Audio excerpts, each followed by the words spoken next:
Welcome everybody to the 23rd meeting of Soteria. These are blind dates, our third blind dates, in which people attending are invited to say who is the author of particular readings, which we shall now have, 2 short stories and a number of opening paragraphs from very well-known novels.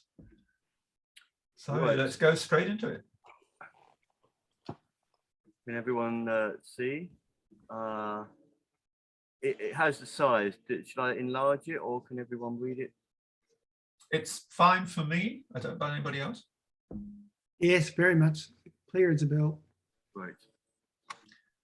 So who would like to begin? Perhaps Paul, would you like to? I think so, yeah, let's do it, yeah. Am I going to read or am I? Yes, what we do is we ask people to read. This is a short, it's not the whole thing, don't worry. We'll ask you at some point to stop, someone else can continue. Yes. It's not actually a very long short story.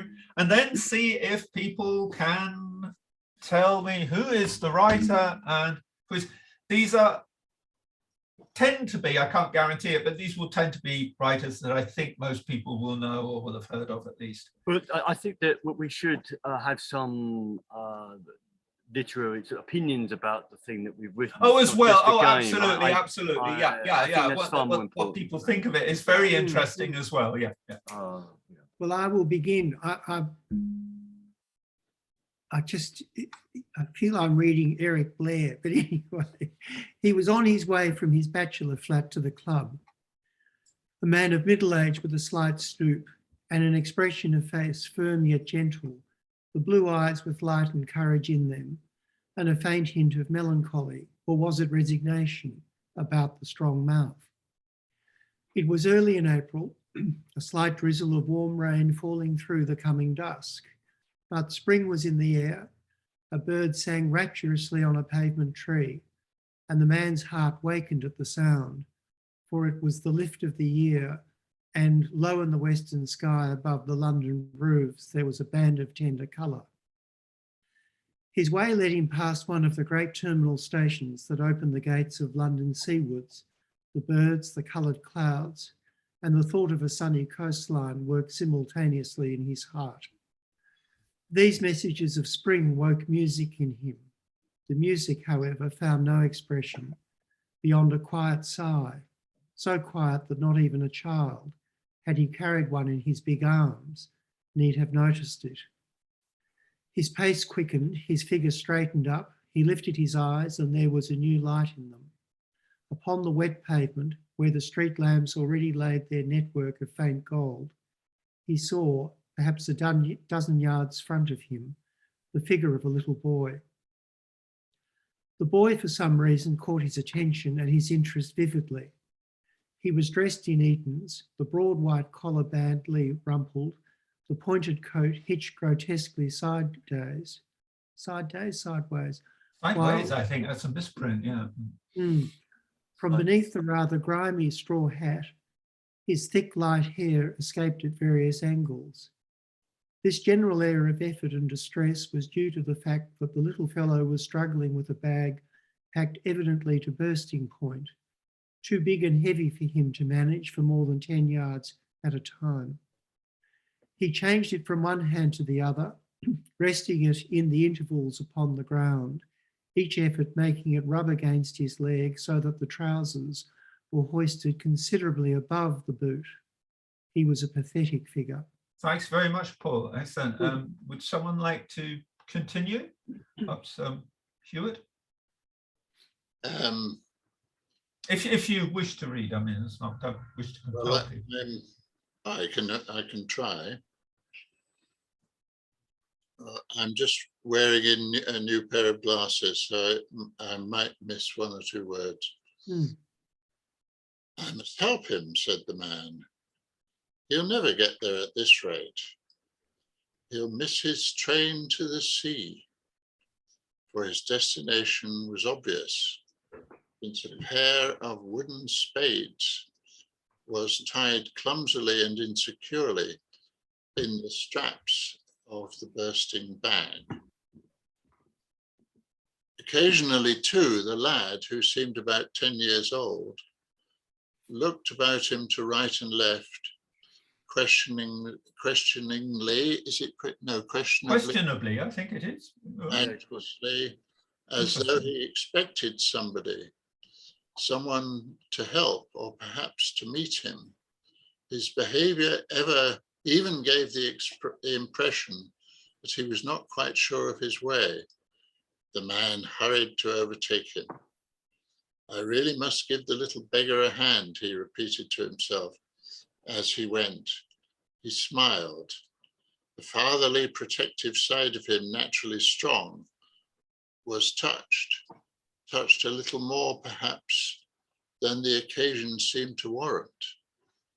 The smile broadened into a jolly laugh as he came up against the great stuffed bag now resting on the pavement, its owner panting beside it, still looking to right and left alternately, at which instant exactly the boy, hearing his step, turned round and for the first time looked him full in the face with a pair of big blue eyes that held unabashed and happy welcome in them. Oh, I say so, it's most awfully ripping of you, he said in a confiding voice, before the man had time to speak. I hunted everywhere, but I never thought of looking behind me. But the man, standing dumb and astonished for a few seconds beside the little fellow, missed the later sentence altogether, for there was in the clear blue eyes an expression so trustful, so frankly affectionate almost, and in the voice music of so natural a kind that all the tenderness in him rose like a sudden tide, and he yearned towards the boy as though he were his little son. Thank you very much, Hugh. Excellent. Who would like to go? I'm not sure who's there. I can't see the faces when the text is up. Who's that? Mick, are you there? Perhaps not. Steve? Yeah. Okay. Thought, born of some sudden revival of emotion, flashed back swiftly across a stretch of 12 blank years. And for an instant, the lines of the mouth grew deeper, though in the eyes the light turned softer, brighter. It's too big for you, my boy, he said, recovering himself with a jolly laugh. Or rather, you're not big enough yet for it, eh? Where to now? Ah, the station, I suppose. And he stooped to grasp the handles of the bulging bag, first poking the spades more securely in beneath the straps. But in doing so, became aware that something the boy had said had given him pain. What was it? Why was it? This stray little stranger met upon the London pavements. Yet so swift his thought that, even while he stooped and before his fingers actually touched the leather, he had found what hurt him, and smiled a little at himself. It was the mode of address the boy had made use of, contradicting faintly the affectionate expression in the eyes. It was the word sir that made him feel like a schoolmaster or a tutor. It made him feel old. It was not the word he needed, and yes, I'd longed for, somehow almost expected. And there was such strange trouble in his mind and heart that as he grasped the bag, he did not catch the boy's rejoinder to his question. But of course it must be the railway station. He was going to the seaside for Easter. His people would be at the ticket office waiting for him. Bracing himself a little for the effort, he seized the leather handles and lifted the bag from the ground. Oh, thanks awfully, sir, repeated the boy. He watched him with a true schoolboy grin of gratitude, as though it were great fun, yet also with a true urchin sense that the proper thing had happened, since such jobs, of course, were for grown-up men. And this time, though he used the objectionable word again, the voice betrayed recognition of the fact that he somehow had a right to look to this particular man for help, and that this particular man only did the right and natural thing in giving help. But the man, swaying sideways, nearly lost his balance. He had calculated automatically the probable energy necessary to lift the weight. he had put this energy forth. He received a shock as though he'd been struck, for the bag had no weight at all. It was as light as a feather. It might have been of tissue paper, a phantom bag, and the shock was mental as well as physical. His mind swayed with his body. "By Jove," cried the boy, strutting merrily beside him, hands in his pockets. "Thanks most awfully. This is jolly." Thank The- you. yeah. Yeah, thank you very much, Stead. Mick, are you there? Maybe he was there, but he's gone. No, Oh, he- okay. Yeah, you do. Well, it, perhaps mate. I can, yeah. The objectionable word was omitted, but the man scarcely heard the words at all, for a mist swam before his eyes. The street lamps grew blurred and distant. The drizzle thickened in the air. He still heard the wild, sweet song of the bird, still knew the west had gold upon its lips. It was the rest of the world about him that grew dim. Strange thoughts rose in a cloud. Reality and dream played games, the games of childhood, through his heart. Memories, robed flamingly, trooped past his inner sight, radiant, swift, and as of yesterday, closing his eyelids for a moment to the outer world. Rossetti came to him, singing too sweetly a hidden pain in perfect words across those 12 blank years. The hour that might have been, yet might not be, which man's and woman's heart conceived and bore, yet whereof time was barren. In a second's flash, the entire sonnet, stillborn love, passed on this inner screen, with eyes where burning memory lights love home. Mingled with these, all in an instant of time, came practical thoughts as well. This boy, the ridiculous effort he made to carry this ridiculously light bag, the poignant tenderness, the awakened yearning. Was it a girl dressed up? The happy face, the innocent confiding smile, the music in the voice, the dear soft blue eyes, and yet at the same time, something that was not there, some indescribable, incalculable element that was lacking. He felt acutely this curious lack. What was it? Who was this merry youngster? He glanced down cautiously as they moved side by side. He felt shy, hopeful, marvelously tender. His heart yearned inexpressibly. The boy, looking elsewhere, did not notice the examination, did not notice, of course, that his companion caught his breath and walked uncertainly. But the man was troubled.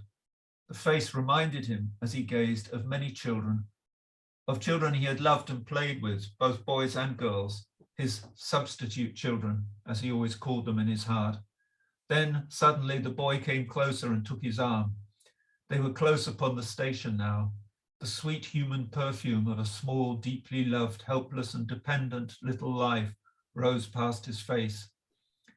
He suddenly blurted out, "But I say, this bag of yours, it weighs simply nothing." The boy laughed. A ring of true careless joy was in the sound. He looked up. "Do you know what's in it? Shall I tell you?" he added in a whisper. "I will if you like." But the man was suddenly afraid and dared not ask. "Brown paper, probably," he evaded laughingly, "or birds' eggs. You've been up to some wicked lark or other." The little chap clasped both hands upon the supporting arm.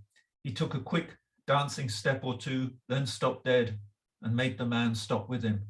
He stood on tiptoe to reach the distant ear. His face wore a lovely smile of truth and trust and delight. "My future," he whispered, and the man turned into ice. They entered the great station. The last of the daylight was shut out. They reached the ticket office. The crowds, hurrying people surged about them. The man set down the bag.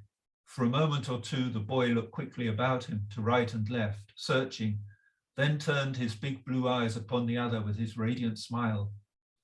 "She's in the waiting room as usual," he said. "I'll go and fetch her, though she ought to know you're here." He stood on tiptoe, his hands upon the other's shoulders, his face thrust close. "Kiss me, father. I shan't be a second." "You little beggar," said the man in a voice he could not control, then opening his big arms wide, saw only an empty space before him. He turned and walked slowly back to his flat instead of to the club. And when he got home, he read over for the 1,000th time the letter, its ink a little faded during the 12 intervening years. in which she had accepted his love 2 short weeks before her death took her. Mm. So almost like a ghost story. Mm. Yes, yes. Yeah, what do we think about the about the quality of the writing? It was quite intensely written, wasn't it? I mean, almost overwritten. I don't know, but Yes, yeah, very intensely written. Obviously, very much using the language of its time, so it's easy to sort of identify it at the time it was written, almost to the point of caricature. ripping is not often heard now as a. Yeah, Hewitt said topping, but would have worked just as well, because those Exactly. words were absolutely from that period, weren't they? Yeah, Topping, ripping. I'm wondering if it's just immediately post First World War writing. Yes, I think that's absolutely right. I think it was. Thinking So that I got the exact date. I'm thinking Because of clubs. I names thought of Catherine Mansfield, E.M. Forster, H.G. Wells are popping through my mind, but none of them quite feels right. I feel confident. I've never read anything by the author. The tone of voice seems someone that I'm not familiar with, but I've not read very many novels, so I think the date was right. I have a very strange edition that was. I have no. It's not a clue to the authors, and it was. The edition I have was, for some extraordinary reason, published in Czechoslovakia in 1962, the English edition. I don't know what was going on there. But I think the book was, and there's no indication of when it was written earlier. But I think it was written shortly after the First World War. I think I was probably correct. This comes from a collection of short stories, does it, Michael? Yes, yes. And have you read others? You've read short story. I've read all the short stories. Yeah, well, in this So- collection, I haven't read anything else. And you think that's a particularly strong one, or It struck me as no, actually they're all quite. No, that one struck me particularly. I thought it was so forceful, so unexpected. That sudden that whisper, "I am your future," and actually a sort of cold shudder went down my spine as well. Actually, I thought that was extremely effective, because it seemed to be so sort of harmless, or at least you didn't expect anything. And then this, what's in the bag, my future, and then you need about 2 seconds to realize there's nothing in the bag. He's got no future. When I saw the reference to the word urchin, I was thinking, oh, this sounds like Dickens, but that's much too early for. But urchin is a word that I associate with Dickens. Yeah, it could have been it could have been written before the First World War. I mean, it almost just sort of like one generation after Dickens could have been written. Yes. The writer was born, if that will give you any tip, or is that giving too much away? The writer was born in 1869. Hello, Edith. Nice to see you. You said you were coming. Excellent. Well, you missed the first reading, so you obviously can't say who you think it is.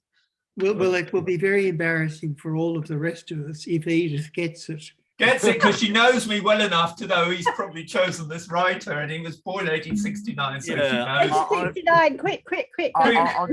I've just, it was a short story about a man who sees a boy, a very sort of cheerful, I suppose quite sort of sweet-natured boy, who's carrying a big pack on his back that looks as if it's very heavy, and the man gradually begins to engage with the boy, and he offers to carry the pack, the rucksack, to the station, because there was some spades sticking out, and he thinks, oh, he's going to the seaside on holiday or something. And the climax of the story is when the man picking up the bag is totally floored by the fact that it's absolutely as light as air. He thinks it's going to be very heavy. And when he asks the boy what it is, the boy whispers into his ear, "It's my future." So the boy obviously will have no future, because there's nothing there. and then it connects with a woman that has died, that presumably, you know, he is seeing as the potential mother of this non-existent child. So that's the. It has, Suji, I mean, it has also for our day, particularly with sort of sometimes discussions about abortion and things, it has a kind of really frightening element to it, I think, that novel. Well, it wasn't intended in that way, but this idea of, you know, the child who wasn't. Yeah. Anyway, yes, that's the background very well explained by Stead there, so, yeah. Yeah, is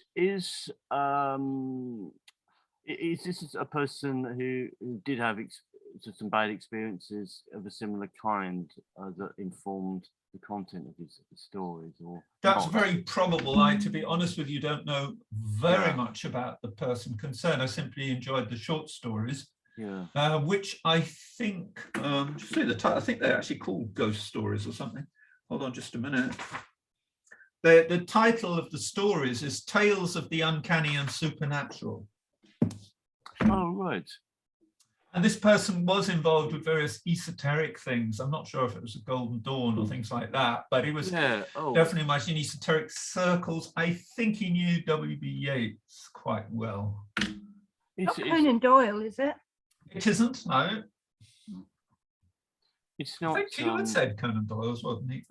It's not the first name you would think of and asked to name, you know, writers in English. I think you'll have heard of him, but he's not one of the most famous writers of all time, or anything like that. He didn't. Sorry, I've never read this author, but I've seen things that he wrote adapted. In different Quite formats. Possibly, yeah. It's not. Did he write For Monkey's Paw? No, it's not. Not that chap. No, that's Chesterton, isn't it? I think. No. Isn't it T.K. Chesterton? No. No, Monkey's Paw. It's a horror. Yeah, I know, but I thought it was T.K. Chesterton. But anyway, it's someone whose name I can never remember. It's not the author who is known by several initials and the surname James. What initials? Yeah. Yeah. Whatever. Something like that. It's not. No, but it's not. No. No. They're not as dark. I mean, he did write at a time when it was fashionable to write sort of pay a lot of sort of gods appearing, and Starkey did as well. And I think some of his stories involve people coming out of woods, you know, sort of old ancient gods and things like that. All right. Yeah. But is he very well? Is he known for quite well known for one thing, which you know? No, I think he's just known for writing spooky short stories. Yeah, let's see if I'll give you a few other ones we've got here, some titles here. The Occupant of the Room, The Man Whom the Trees Loved, The Valley of the Beasts, The Terror of the Twins, The Glamour of the Snow, The House of the Past, The Decoy, The Touch of Pan. That sort of locates it very nicely in history, doesn't it? Yes. Okay, I'll give you all guys one big clue. The name of the person has the name of a color in it. That's a big clue, isn't it? The name of the person, the surname, has the name of a color. Not T.H. White. No. Oh, okay. Algernon Blackwood. You've got it. Well done, Stella. You get a prize for that. Would you like to have the collection? I've got, don't ask me why, I've got the short stories twice. Should have got that one because, I think the name almost is all of a piece with the prose style, isn't it? People aren't called Algernon anymore. And, That's very true. Yeah. Okay, well done for getting that. Yeah. Would you like the collection of short stories? I would be happy to send it to you. So I say I've got two copies. That's when next time I'm in England. Absolutely. Interesting as well, the misprint, because as I say, truly bizarre. My collection was published in English, of course, 1962 in Czechoslovakia. And it seems to be some kind of bizarre pirate copy. So the terror, it says are included by kind permission, so it's not totally a pirate copy, but there we are. Printed in Czechoslovakia by Knitisk, Prague. Greetings, Michael. How are you? Fairly good. How are you? Not too bad. You're you still in? No, you back in London? No, I'm in the Midi, and I'm in the south of France. Oh, you're in the. Yeah, I was just thinking. Oh, good. I You're couldn't find my extraordinarily, glasses. extraordinarily itinerant. I thought you were in Amsterdam. He's moved. I was. He's on the run from the police, obviously. Ah. You have to move fast. I mean, if there's a very heavy knock on the door, he'd have to obviously leave the meeting. But it's a shame you've just arrived when we finished reading a spooky story by Algernon Blackwood. Are you familiar with Algernon No. Blackwood? No. Oh, well, he used to write a lot for periodicals, didn't he, Michael? I think. Yes, I think that's Yeah, right. that was. Yeah. Yeah. Oh, okay. But I think it was a good story. Yes, it was. I find it quite haunting, quite moving. Yeah. Let's cue the other one up then. The other one. The other one has got a similar. Slightly, yeah. There are two slightly spooky stories. I mean, Yeah. they're not exactly ghost stories, are they? But It's also got an air of finality. Yeah. Yeah. Okay. Should we? Yeah. Right. Let's. Okay. Right. The Last Visit. Okay. Now. Michael, before the police come and arrest you, maybe you'd like to kick us off with this one. All right. He found his way to the room in the hospital very easily. Room 21, the receptionist had told him, on the 3rd floor. A room to herself. Was she privately insured? No idea. He took the stairs instead of the lift to remind himself how fit he was for his age.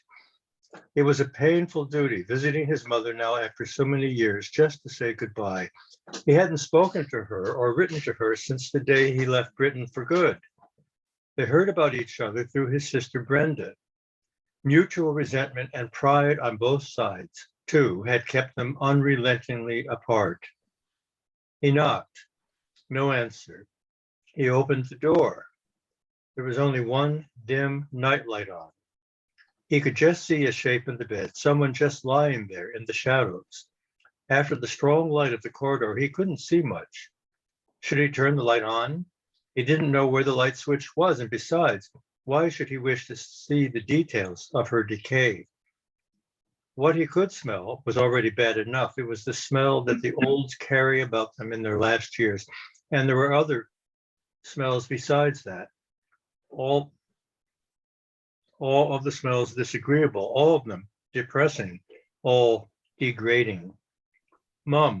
Thanks. Excellent. Thank you very much, Okay. Michael. That's excellent. Edith, would you like to continue? There's a bit of dialogue, so you have to sometimes sort of play with the dialogue. I don't think we have different people reading the dialogue. It would be too confusing. Okay. Mum, I just got in and came straight over. The flight was delayed.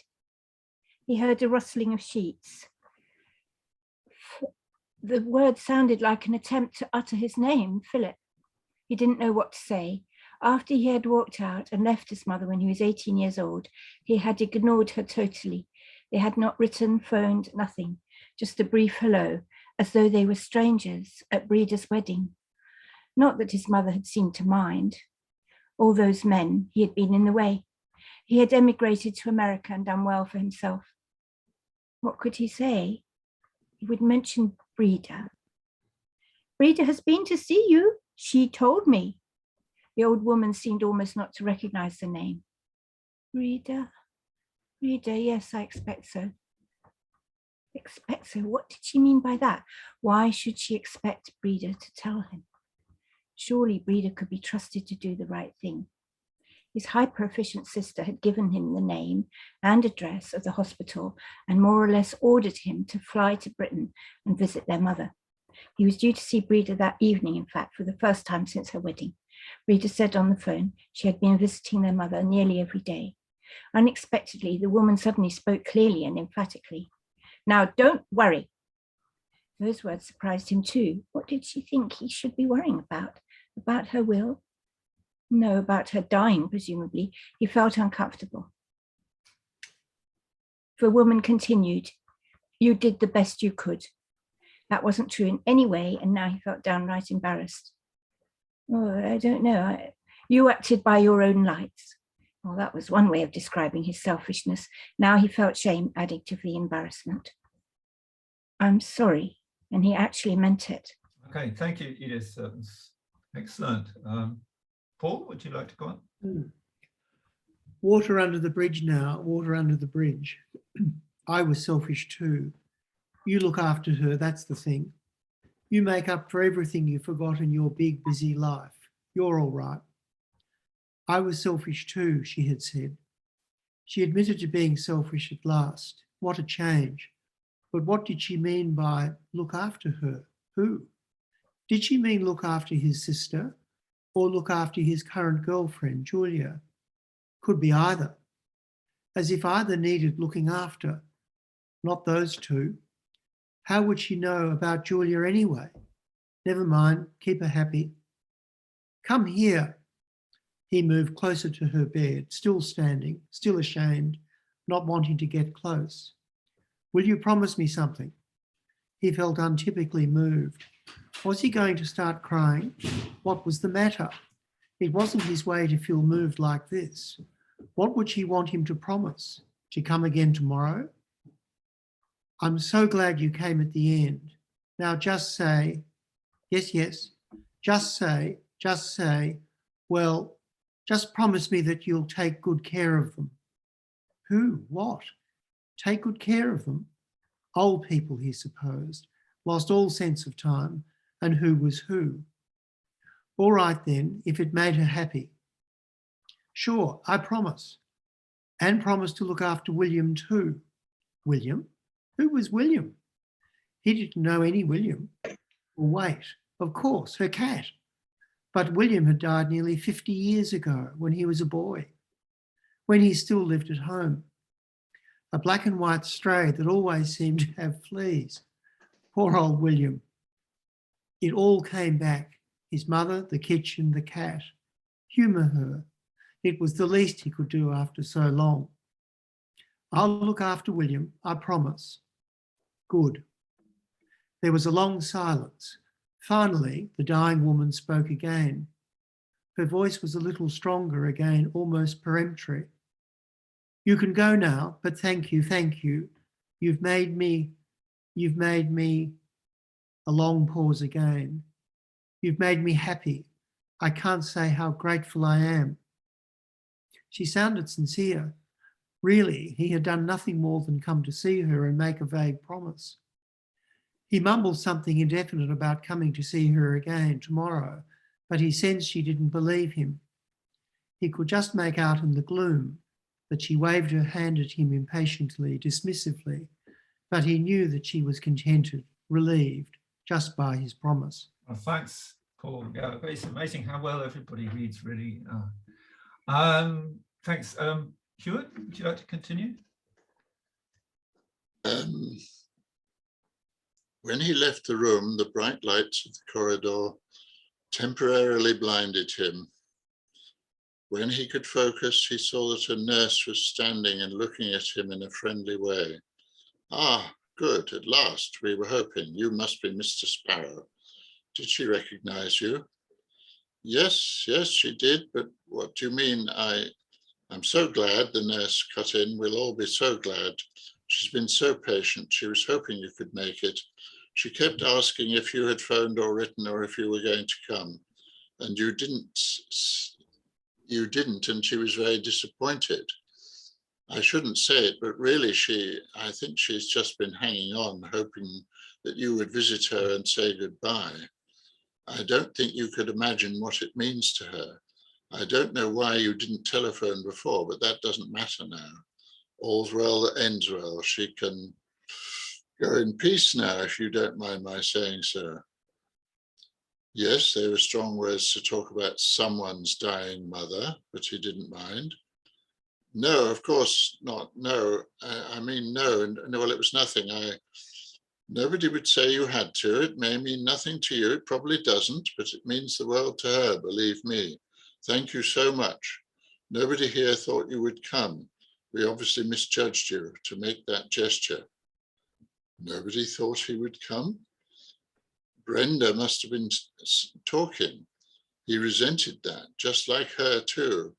But mouthing him to the nursing staff, a bad mouthing him to the nursing staff, but gesture, that sounded strange.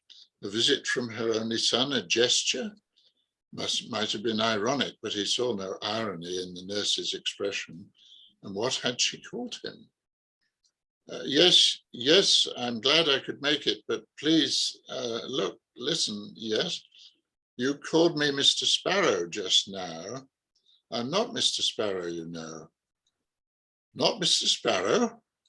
Oh, I'm sorry, she doesn't have visitors. So I thought you must be, but well, who are you then if you're not Mr. Sparrow? I'm Julian Critchley. I'm her son. No, the patient's name is Agatha Sparrow, Mrs. Violet Agatha Sparrow. She doesn't have any son that we've heard about. He felt dizzy. Excuse me, let's get this straight. This is room 21, 3rd floor, surely. That's where my mother is. That's right, isn't it? Room 21? Yes, but this is the 2nd floor, not the 3rd floor. The 2nd floor? But I counted the rooms when I came up. This is definitely the 3rd floor, and that's my mother, he insisted. Then it came to him.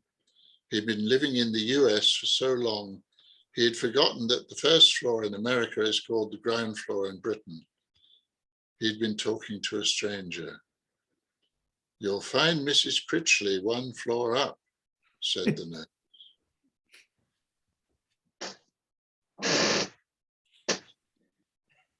Yeah, so any ideas? Oh, well, perhaps first, what did people, Yeah, what was reactions? Yeah.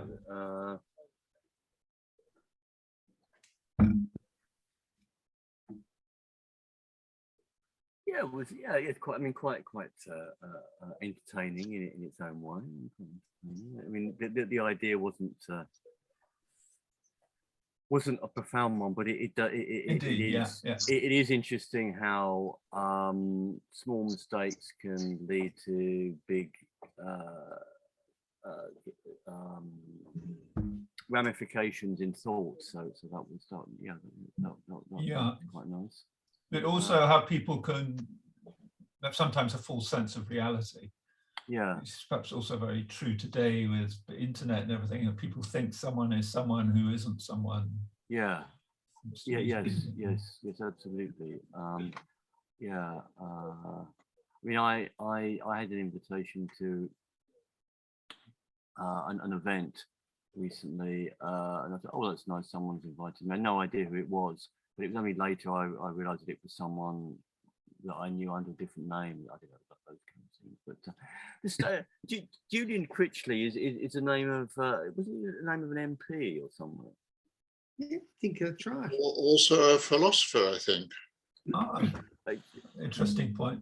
Yeah, the name rings a bell. Julian Critchley. Yeah. But I just think that's a coincidence. Could be a coincidence, or it could be also sort of another layer of mistaken identity. Yeah. I had a very bad experience of mistaken identity going to a school reunion, and everybody mistook me for another walker who was very good with wood, which I'm not at all good. And everybody had sort of little mementos to take back, and I was given a pretty shoddy looking tie with images of carpentry on it. Couldn't be less appropriate. I didn't sort of tell them they got the wrong walker, but yeah. Oh, it's extraordinary. Yeah. Anyway, yeah. What did Edith, Michael, do you think? It was, for me, it was, I mean, I had just visited somebody in the hospital in Paris. I hadn't seen for 3 years, and she's got dementia. So I was never even sure she ever even really knew who I was. It was, I mean, just the way he described the hospital and the nurse and the attendants, that was so familiar. I think I did have the right person, but that's about as far as it goes. But it was hauntingly familiar to me in that sense. But I would love to hear what This is just a short story, so I guess there's not, it doesn't continue. That But- doesn't, no, it's a short story. Yeah. I would love to hear that, how Short story. it went with his mother, but Yeah. Is it typical of his work, or the author's work? Or her work? Yeah, indeed, yeah. The authoress's work. Don't know if, I'm going to say the person, I won't say he or she, Yeah. has written so much that, no, not especially. Not especially, I would have thought, no. Okay. I don't think I've read anything by this this writer. I don't know. Mhm. Mm. Somebody you probably do know, actually. It feels kind of 60s or 70s to me. Oh, why? Its language feels more Yeah. contemporary than the earlier one. Yeah. Definitely, yeah, oh yeah, definitely. The And sentence structure, some of the sentences are quite truncated, Yeah, without yeah, verbs, and that is not something characteristic of 19th absolutely. century prose style. it's kind of pared down in a way, Mm. writing. I mean, I was floating in my mind, not very enthusiastically, names of David Lodge and Doris Lessing as possibilities, but I can thought- sort of see I thought of- that's wrong, but I can imagine that I thought- area. I thought of Hemingway, but I don't think it could possibly be. It's got a little bit of brutality in it, hasn't it? And then some of the Mhm. characters that is a little bit like Hemingway, but yeah, there is a sort of Americanisms there for the Mhm. person who's been in America. So yeah, you know, I think bad mouthing though is a relatively recent expression, isn't it? I don't think even used in any Yeah, way. bad mouthing. Yeah, that really, yes, that is quite a marker of its Marker that it can't be before about 1960, I wouldn't have thought. Yeah, bad mouthing. Can you put it back on the screen, Michael? Just let. Yeah, I can do that. Yeah.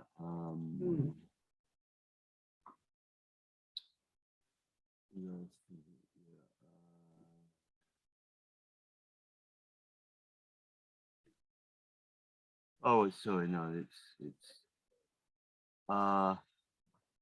Oh, this is this is slightly different. wide isn't it? Okay. version. Yeah, no, Yeah. I'll stop share and try and find the original one.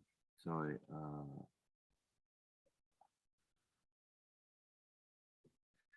I also thought the print of the book looked like something from the 60s or 70s rather than. Oh no, these are all converted into the same script, so okay. that nobody's. It's not. There are no. I've taken these and converted the script online so that they all look the same. Otherwise, there would be too many giveaways if I had sort of photocopies or scans of scripts or anything like that. There was only once when it wasn't available anywhere on the internet or anywhere that I had to make scanned copies. I think can't remember what that was. Hadn't been. What was it? There was something we had in the Soteria, but otherwise, no, Paul. They're all the same script. That's not a giveaway. Oh, Stead, you usually the expert here, but seems yeah, to be something strange seems to have happened. Anyway, yeah. Well, I at least we actually got to the end of it anyway. That's nice. Yeah, yeah. Paul, was there anything particular you wanted to? I just know because when Michael talked about bad mouthing being a word that was 67, I would have thought bad mouthing was actually much later myself. It could be. I'm not silent. That okay. Give a bit away. It could be a bit later even than the 60s. Yeah, yeah. To bad mouth someone, it has an American sort of. It does, positive, absolutely. Don't you think?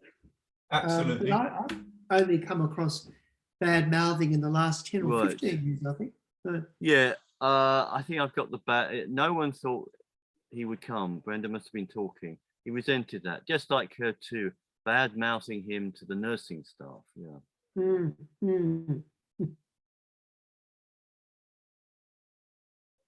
Okay.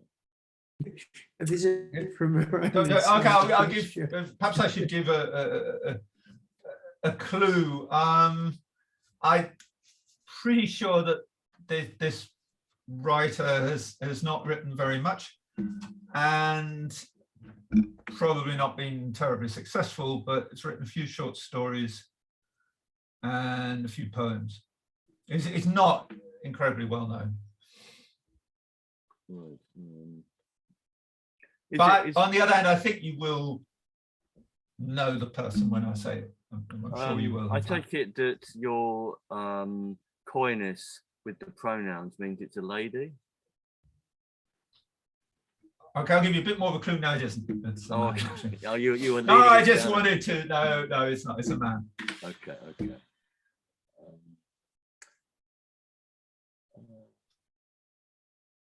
No, Could be. Maybe I'm being a bit unfair with this one, actually.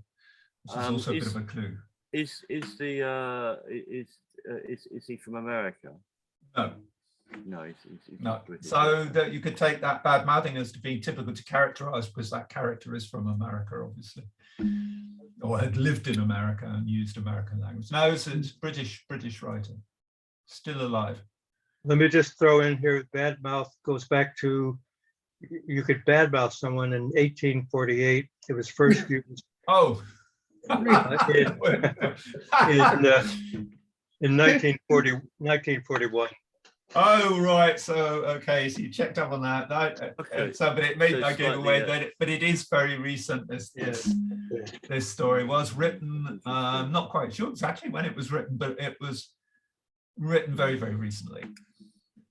Is it someone who's not actually a writer, is it by profession, is more famous for being something else? Because it was Yes, terribly bad written. yes. I mean, I've barely ever read anything Yes, so badly. yes, written. yes, It was, absolutely correct. Yes. yeah, it was obvious. That was not a person is no writer.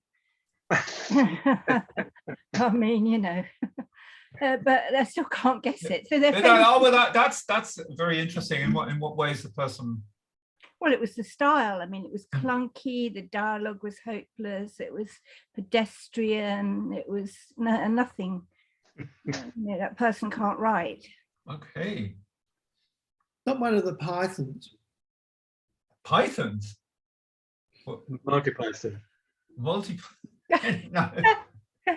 No, it's not. It's not. Still alive.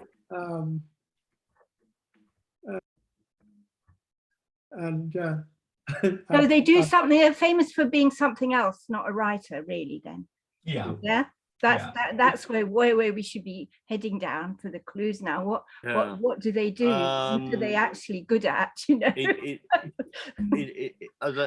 it's not something like a journalist or presenter on some form of media.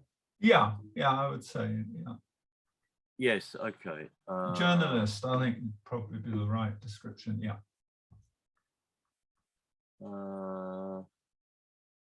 And more famous as a journalist for sure. Yeah.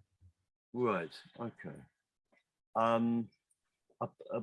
Someone with sharp opinions, sharply expressed opinions. Yeah, definitely. An American journalist. No. No, not American. No. Okay, that was No names appear to me, but I'm going to say anything in case everyone thinks I'm an idiot just for saying them. So, did he have? Is he quite well known for either his father or brother, or there are other people who bear the same surname who are quite well known? Yes, could be. Yeah. Keep going, Stead. I think you're onto a good thing. I've got two thoughts, but one of them I thought was well known as a writer, but no, I'm going to. His surname is quite short, isn't it? Well, I don't know. I'm not quite sure what you sort of normal length. Oh, right, okay. It's not. I mean, it's not more than. It's not blot or dot or something like that. No. It's not. It's more than say 5 letters. Well, I haven't thought about it, but Or the two syllables? Yes, yes, yes, it is. Yes, it is. Okay. Completely banal name, really, I think.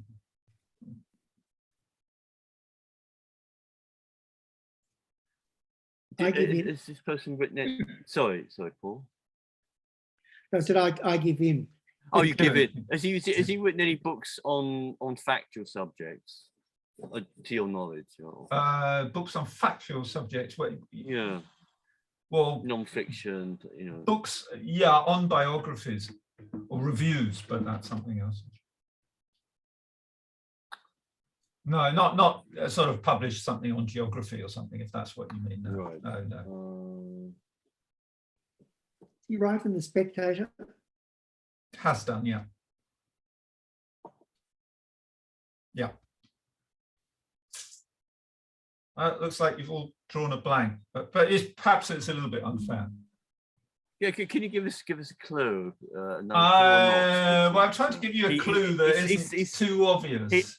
Michael, he's still Okay. alive. He's still alive. He's still alive. Yeah. Or not? Yeah. No, he's still alive. I'm Does trying he to give you. Does he appear on television? No, not much. No. I'm trying to think of a clue which isn't too much of a clue, which is actually pretty difficult. So he didn't. Yeah, he didn't write a book about Chekhov. No. No, okay.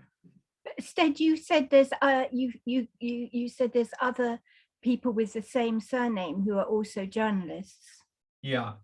Yeah, there's a couple of thoughts So I had, but no, I think they're not very journalists. good. They're not good ideas, and I'm sure they're not correct. So I don't want to make myself more. But stupid Michael than said people yes, always there say. are other Yeah.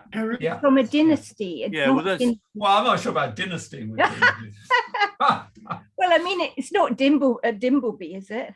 No. I mean, that's a father and two sons. Yeah, absolutely. So it's that kind of thing, is it? You know. A little bit, maybe. A little bit. Could be almost. Oh, well, you see, that's a massive clue. We really ought to know. Yeah. In a way, you ought to know. Yeah. Is it two brothers? No. Right. Harris? No.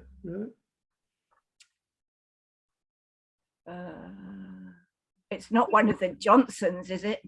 No. Right. Okay. They're a real clan, aren't they? Yeah. They're a real clan. Or one of them might have tried their hand at poetry, I suppose. I don't know.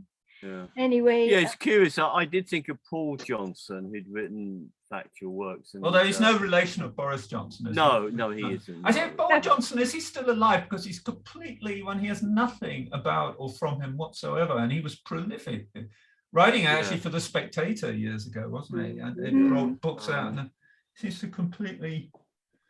Well, it looks like you'll have to. It looks like everybody's giving up.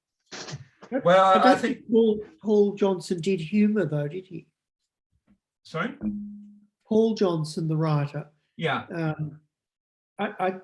It just doesn't seem anything like something that he would have written. I mean, he was. Did he have that sense of irony and humour? And I'm not sure. No, I wouldn't have thought it was like Paul Johnson at all. No, my only comment about Paul Johnson is he seems to have completely disappeared. In fact, I was convinced he must be dead because there was suddenly this silence, but they're very quick in Wikipedia. If somebody dies, there seems to be somebody on the internet who's just waiting for famous people to die to immediately change it in Wikipedia, because if you hear the news that somebody quite well known has died and you look in Wikipedia, it immediately says was. There, yeah. It's really within minutes. It's was. I've done it very quickly once, and I couldn't believe it. It was already was. So Paul Johnson is still alive and doing. Is he really a prolific writer? Well, I thought he was. Yeah. That's what I mean. Yeah. Absolutely. Yeah. Okay, so I think nobody's got that one. So unless anybody wants to make one last suggestion. Okay, well, probably Edith made the best judgment because actually I was playing a bit of a trick. It's my own story, so I was the writer. Oh dear, I'm awfully sorry. Oh, it is. That's the truth. That was to get the truth from someone instead of people trying to be terribly polite. Look, I was compared to Hemingway, so it's okay. You know. But you know, in that story, you mentioned Rossetti, didn't you? No, that was the other story. Oh, the first one. That was Right. the other story. What I thought Because people might have noticed was that the name changed from Breda to Brenda, and that people might have Ah. thought that couldn't be. The publishers have got so sloppy these days. Because But- when I saw Rossetti, I think that might have some connection with your mother's name. Michael. Indeed, yes, it was. No, but that was from the first story. So yeah, Her first story. Yes. Yeah, okay, so right. just the That information. distracted me, I completely- Answering all those questions, I did answer with the truth. Except perhaps playing with the truth when you say you probably know him, and obviously you do know him. But the dynasty part is that my father did actually, he was a journalist and had several Ah. books published. Oh, really? Oh. Yeah. What was his first name? David. Oh, I think that's a massive understatement about your father. Okay, yeah, he was quite well known. He had about a dozen books published.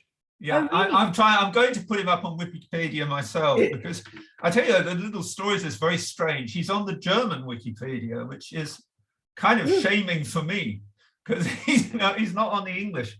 And there's some German person who's obviously interested in him and put him up in Wikipedia. And I corrected a few small mistakes on that and added to the book list because it wasn't complete. But I will do that at some stage. Yeah, it was a reasonably And you well known. had 2 films made from his Indeed, books in yeah. Hollywood. With No. Peter Finch and Melina Mercuri. Very, very interesting man, Peter, let me tell Yeah, you right yeah. now. Yeah. oh, So- wow.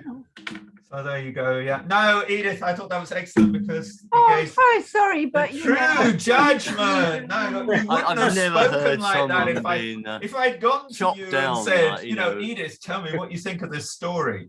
And then you would have been uncomfortable crossing your legs and saying, oh, you try again. It's very interesting in parts and things like that. You know how awful it is when people give you. So I thought. What did you think of it, Michael, when it was read out? I mean, having perhaps not looked at it for a long time, how did you find it? Did you think, oh yes, I'd perhaps do that differently, or that kind of thing? Not very much, no. No, I'm not going to kind of defend my own work because that would sound quite wrong. No, I also felt reading it out and listening to people talking how, in my opinion, it is true that people speak in a little bit, sometimes on a hackneyed way. They sort of interrupt themselves, and I think that's very natural. And sometimes I find it in books a little bit unnatural how flowing everything is. But okay, that's another issue, of course. Now, where did the idea come to you? To be honest, the idea did come from my experience of visiting my mother, who was in a terrible condition in a hospital in France, and it was really appalling, and I could hardly see her in the light. And I almost practically, in fact, I didn't recognize her. I went out of the room and said, my God, I've got the wrong room. So that was that, because she was so shrunk and looked so terrible that I really thought, my God, I've gone into the wrong room. I was really embarrassed. And I remember sort of saying, I'm terribly sorry. And I went out checking the number. So it really came, but it was the right room. But that was what gave me the idea. Yeah. But that would have made a better story. But of course, yeah, anyway, never mind. Well, it wouldn't have been very much of a story, would it? Well, okay, interesting never point. mind. But, yeah, I mean, anyway. I think good writers are a bit like surgeons, I mean, they just dive in there, when no other people won't go, and just cut open the human mind. And it's all rather, embarrassing and sort of thing. And Well, not many people can do that. So, Yeah. So was this the family cat? Well, we're getting into very William, personal things here. I thought she did have a cat called William, actually. Yes, yeah. Which did have fleas, so there was quite a lot of. Yeah. No, one of the things I do remember, actually, and this is the thing about which I realized that, and I hope I'm not going to make this mistake, and it seems to be so obvious and so many people don't think of it, that when they write a will when they're thinking of whatever, dying or whatever.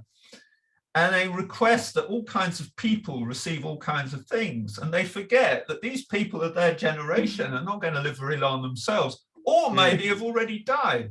I had a letter that my mother said I should only open when she died, and I opened it, and it was a list of all these presents and things I should give to people, and all things that she had.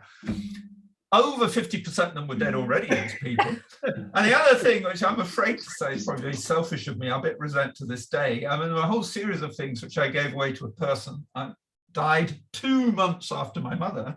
So effectively, I gave these things to the daughter who I didn't even know. And my mother didn't really know the daughter either. And effectively, the daughter got quite a lot of nice things because that was for her mother, you know. So, and I would sort of think, gosh, if I'm going to give things away, it should be to somebody much younger.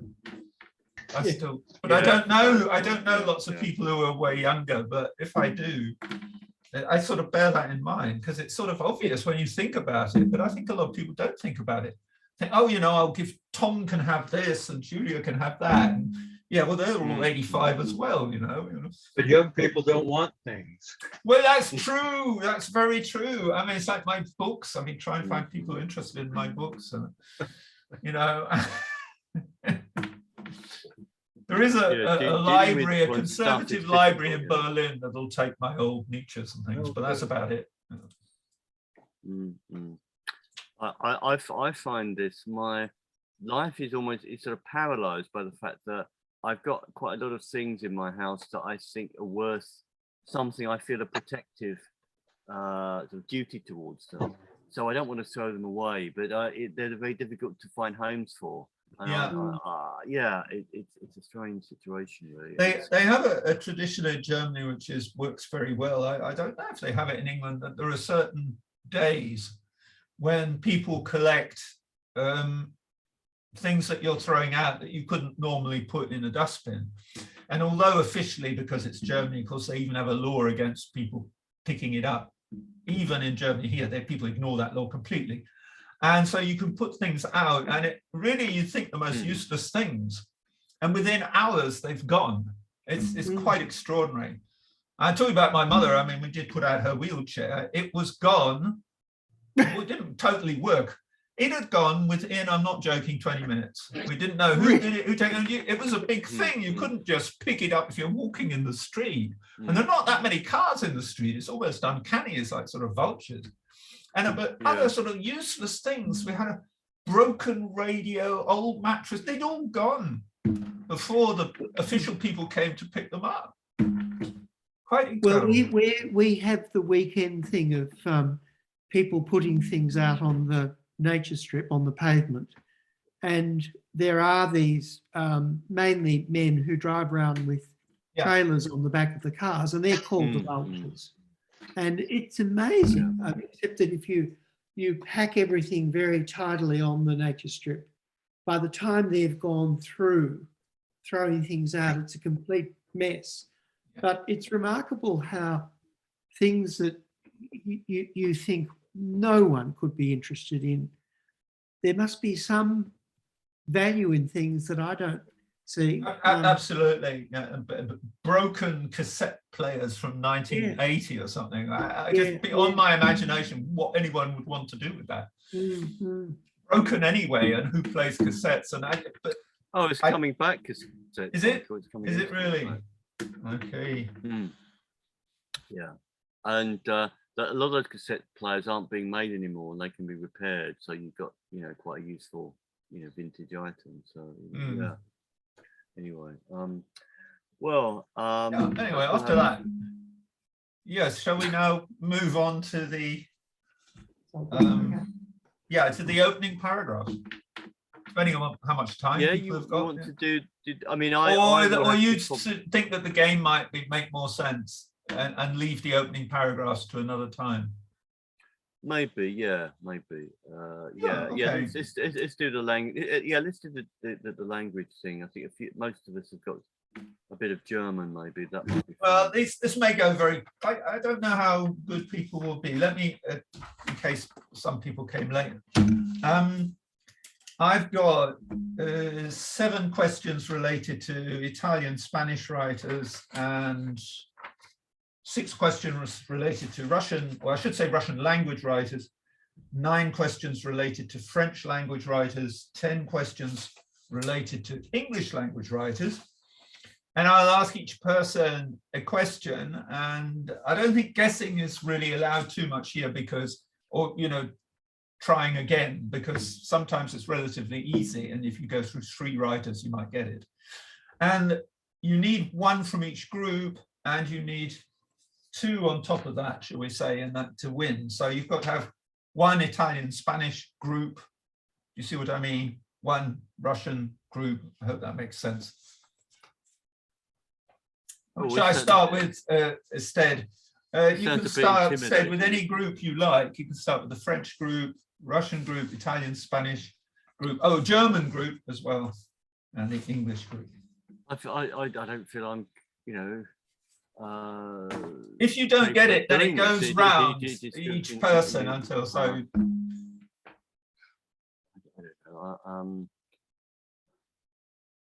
I'm not really. I don't know. I just don't feel any thought that I'm able to do this. It sounds a bit too. Like, you know, okay, I'll choose for you. Shall I choose for you? Get the English group, and I expect you're going to laugh at that. You'll find it nice and easy. No, do the Italian group then. Italian and Spanish. Okay, right. This is your first question. So, the being who inspired the Vita Nuova and Dante's Beatrice. Well, you see how easy it is. He got that within seconds. So 1 point instead, Italy, that was just too easy.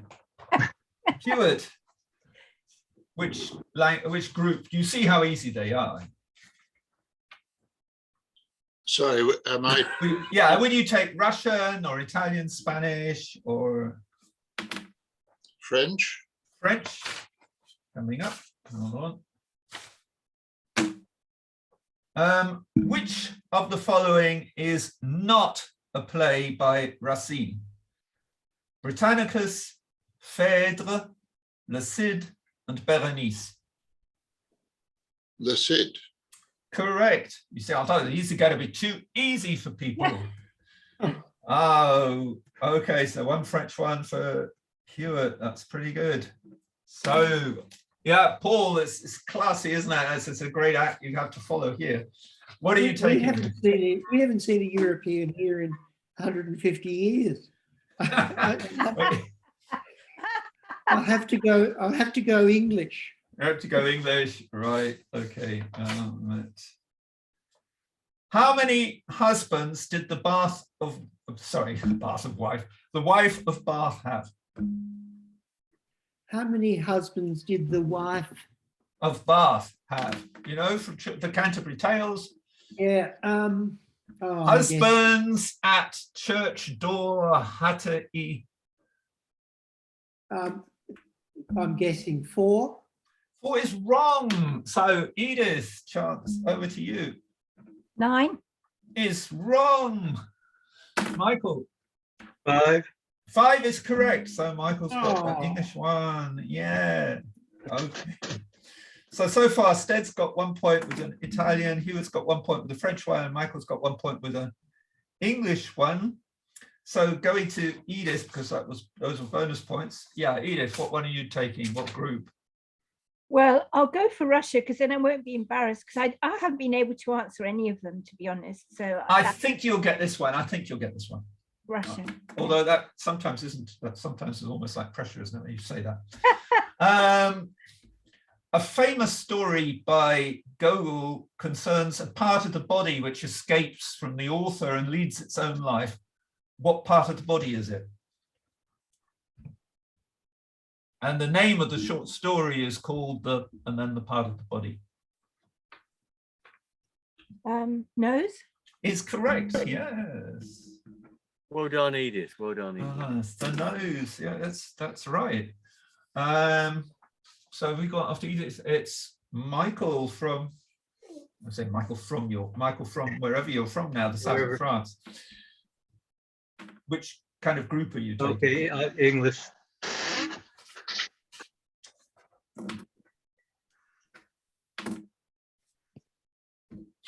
Oh, this is, yeah, I think you'll find it too easy, but okay. John Schlesinger's film starring Julie Christie and Terence Stamp and Alan Bates was based on what novel? Far from the Madding Crowd. Is that? Is correct. Oh, well done. Yes, very good. So Michael, you've got 2 English ones. You know, people are very fit, aren't they? So I think it was a bonus movie. I think we're back to Stead. Stead. I've got a lot of homework to do for classes tomorrow, so I'm gonna, I don't know, I'm gonna bow out of this, I think. Oh no, you shouldn't do that. You've got a point. Yeah, I don't. My will isn't in it, Michael. Honestly, I'm going to have to bow out very soon too. Oh dear. you know, I think. Yeah, I don't know. I think this has been well. Yeah. Oh, well, really, okay. If you feel that. What yeah, I don't know. In that case, Michael would have to be the winner with getting 2 points. Yeah, well, that's good. You know, I think that's a good thing. You know, we can. The furthest from my expectations, but Well, yeah, well, of course, if people bow out, then of course. We can go on playing, though, can we? Can we? Yeah, I think it's quite fun. But let's turn play. the question around. Who would like to continue? I pretty much have to go within the next 10 minutes. So So you've got to have someone to play against Edith if nobody else. Mick, what about you? We haven't seen or heard you at all. Mick, you're on mute. I dropped. Yeah, sorry, I dropped out, and I got to end up doing other things, and I'm back now. So yeah, I'll play. Oh, that's good because it looks as though everybody else is dropping out. So it might be just you against Edith. Okay. Yeah. Okay. Does anybody else like to stay in? I'll say goodbye now. Okay, Mike. Thanks very much for coming. Goodbye. I'm And going to congratulations for sort 2 of. minutes, but I'm going to listen. next meeting. Okay. Paul, you need to pick up some points to save your. Oh, Yeah, absolutely. I need to go to When bed. is our next meeting? I'm not sure yet, but it will be sometime in the middle of next month, hopefully. Okay, all right. Yeah. I'll send an email. I, Okay. Thanks very much, Stuart. Thank you. I hope you enjoyed that. Yeah, thanks. Yeah, appreciate your contribution. Thanks. Yeah. Okay. Now, instead, I take it we can continue even if you're not here. Yeah, you can continue. I'm going to make you the co-host. I mean, I might well have it on in the background while I do my homework. You know, just I'll make it. It's a funny thing to have in the background when you're doing your homework. It but is. Okay. But Yeah. I might. Yeah. It's Perhaps you could be used as a joker, as they have in those Who Wants to Be a Millionaire. We can draw you in. Cool Stead. No. It's an option. Okay. I knew the wife of Bath thing, and I thought, right, Michael had got that point, so I'm not going to know anything more. So I've got a lot of homework to do tomorrow. Okay, right. Then we'll start from scratch again. It wouldn't be fair to start with Edith having an advantage of 1 point. So we got Edith, Yeah. Paul, and Mick. Mick, did you hear how it works? The game. No. Let's Right. Let's go. It's through just yeah. it's very simple. It's just testing your general knowledge about writers, and you have to get 1 point. You have to get 1 right from each group, and there's an Italian Spanish group, there's a Russian group, there's a German group, French group, English group. In other words, we just had a question relating to Italy, Spain, who inspired Dante in writing the Divina Commedia, and it was Beatrice was the name of the woman or the girl. And then you get, well, if you got that right, you get 1 point for the Italian Spanish group, and you have to get 1 point from each group plus 2 points. Oh, Paul's going soon, so Paul needs to pick up some points just to. Would you like to, Paul? I'm going to ask you a question, and then you'll feel that you've picked up a point, I hope. Or gone further back. Or gone further back? Well, would you like to risk it? Would you take Yeah, double jeopardy, right? double jeopardy, isn't it? Yeah. Okay, well, which group, if you're going to ask one? I think I best, What you doing? well, what about, I'll go Russian as well. Yeah. Dostoevsky's probably his most famous novel is about four brothers, and the brothers are called Commissarov. No. practically. I'll sort of give you half for that. Practically. Yeah, very close. Well, 3/4 of a point. Yeah, I think I'll give 3/4. It's Karamazov. So Karamazov. Right. I'll give you 3/4 of a point for that. Yes, So, okay. yeah, okay, great. Okay, Mick, over to you. Can I go Russian as well, or I've got to take somebody else? I've got Yes, to take another country. yeah. Yeah, I'll go Russian then. The writer Mikhail Solokov wrote a famous 4-volume novel which was completed in 1940, and it was called Quiet Flows What River? Is it not the Don, is it? Well, are you saying it's the Don, or are you asking me? Because you can't ask me, and I say you can't in this game go through lots because it's too easy. No, okay, well I'll say the Don then. It is the Don, yeah, that's right. That's right, very good. Okay, which I haven't read it yet. I've got it. I saw it on my shelf. I've got a shelf of to read books, and unfortunately the shelf is overcrowded, so system doesn't work. Okay, Edith. I'll try France. Yeah. Okay. Hold on. Okay. Oh, I didn't know the Racine one, but anyway. Well, this one is, I think you'll know. Who is the inventor of Maigret? Georges Simenon. That's correct. I saw strictly it's Belgium, but I said French language, so that's okay. Yes. Yeah, no, that's good. Language, yeah. Good. Great. Okay, so we got 1 point for Edith, 3/4 of a point for Paul, 1 point for Mick. So this is quite close. Are you still there, Paul? I mean, Yes, are you still in the game? Yeah. French. I'll go French as well. Okay. Who wrote Les Fleurs du Mal? Which I suppose you translate as the flowers of evil, or the flowers of the flowers of evil. No, I don't know. Oh, a chance for Mick to pick up a French point there. Right. So can you repeat the question, please? Sorry, I was just. Yeah. Who wrote Les Fleurs du Mal?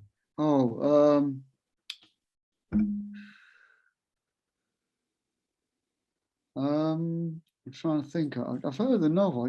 I'm just going to take a wild guess and say Flaubert. Oh, I'm afraid you're wrong. So you get a chance for Edith for a bonus there. Balzac? No, even more wrong.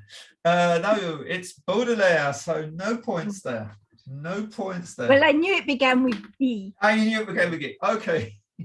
Edith, yeah. So far you've got 1 French point. Well, I'll say good night. I'm yes. just trying to get my head around the concept of more wrong. But it hasn't elevated my point score, so it's a little consolation. Michael, thanks for putting it on early. It's been great fun. Yeah, good. Nice to see you. We'll certainly bear that in mind for the Saturdays and the earlier start. Well, I'm glad you enjoyed it. We'll go back to, I'm off to fly to Rome on Thursday, and I'm going down to Sicily for a week, and then to Salina, where my father's side of the family came from. Oh, and then right. up to Naples and Rome and back home in 3 weeks. So okay, so maybe you forward won't be here for the next one, but okay. Oh no, I think I probably will be. Okay. And it'll be in the almost correct time zone. Oh, Paul, before you go, obviously you are required to present a Soteria at some point. I hope you know that. So maybe something with an Italian connection might be nice. Okay, all right. Well, that would be that would be nice. I'm in a thing called the Sicilian Book Club. I'm not in it so much for the books as for the supper, but there are 2 males in a group of 12. So I'll pick something from the book club.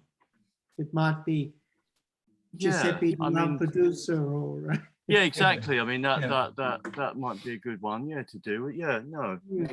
All right. Well, I'll. No, I'll but no, think of really it. nice to have you along today. Yeah, It was absolutely. Yeah, that was very nice. Great fun. All right. Good Yeah, night. It's Great. good All afternoon. the best. Good night. Well, good Good on night you. in your case. Bye. Yeah. Bye-bye. See you. Bye-bye. Okay. Yeah, it was nice that he could come because it's it's very hard for if you're in Australia and you have to work on Monday as well. The meeting we start at midnight. It's obviously not optimal. Great. So I think where are we now? Is it Mick? I think. Yeah. Right. So you've got one Russian, so your priority is not Russian in the sense, so you have to get one from each group. Do you see what I mean? I see. Oh, okay. Right. Well, I'll go for. I mean, you can take Russian because you get more points, but you have to get one from each group. Well, why do we get more points if we're Russian? So Well, if you got the Russian one right, a second, you Yes. still got 2 points. So if at the end you and Edith have both got something from all the groups, it might make a difference that you've got one more point. okay, I'll go for the Italian then, because that's probably my weakest group. Let's get over. It's it. Italian stroke Spanish. It's Okay. supposed to get, yeah, okay. El amor en los tiempos del love in the time of, it's a novel by Garcia Marquez. El amor en los tiempos del love in the time of, it's been very successful in England, translated. Do you know, I've got no idea, so I'm just going to guess war. No, afraid not. Chance Edith for a bonus. Cholera. Cholera is correct. So Edith's got a bonus there. It is correct. And Edith again, yeah. So you've got a slight advantage there. So you've got one French, one Spanish, Italian. Oh well, let's try English. By the way, there is German, don't forget. Nobody's on that. Yeah. Who was the Jacobean author of The White Devil and the Duchess of Malfi? Webster. John Webster is correct. So he is moving ahead here. So Mick, you've got to get everything right. All right. Yeah.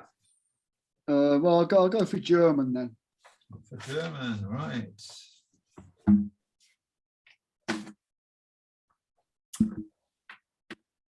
Die verlorene Ehre der Katharina Blum was made into a very successful film by Volker Schöndorf and Margarita von Trotter, starring Angela, can't remember, Angela somebody, Winkler, I think her name was, based on a book of the same name, Die verlorene Ehre der Katharina Blum, sort of about a woman whose life is destroyed by journalists.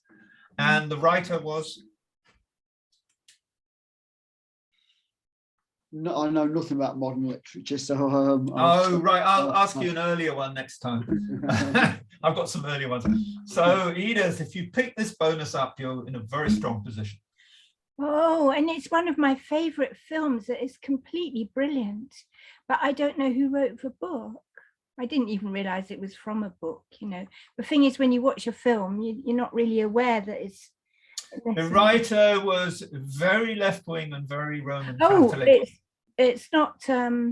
Careful, it's not probably who you might quickly say. Oh, yeah, it's not... It's not the person who wrote... the Tin Drum. It's not that, but I shouldn't help you because I'm not going to allow people to guess. Oh, but, okay. Right. But anyway, I don't know. You don't know. Okay, it's Heinrich Böll. Oh, right, yes. Yeah, okay. So Edith didn't get that bonus point, Mick, so that keeps you in the running. It's a fantastic film. Everybody. Well, wasn't it? Absolutely. I quite agree with you. Absolutely mind-blowing. Yeah, I quite agree with you. I thought it was absolutely put its finger on that the power it's just and the hypocrisy of, you know, that the funeral and they said he died for freedom. And then they show her being led off to the prison. I was like, it's a very moving film. Yeah. What's the film again? It's Die verlorene Ehre der Katharina Blum. The Lost Honor of Katharina Blum. There was a review of the film in the Scorpionstead. Really? Oh, Yeah. Oh, I'm going so- to look it up. I can't remember which issue, but there was, yeah. A few years beyond, yeah. A few years. Oh, 1 or 2 years ago, yeah. Yeah. So, Mick, over to you. If you ask a German one, I'll go to much earlier. So I promise you, so I'll help you there. Well, go on, I'll go German then. Okay, and this is an early one. I'm jumping ahead because you said you don't want. What is the terrible ending? What happens at the end of Goethe's Erlkönig? What is the shocking end of the Erlkönig?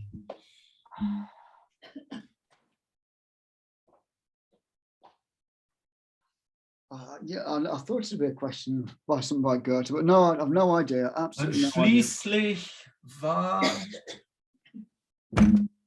Okay, another chance for Edith, who hasn't got a German one yet.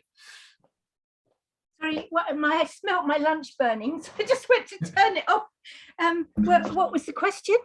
What is the terrible end of the Erlkönig, Goethe's Erlkönig? What happens at the end was at the last lines, in fact. I've got no idea.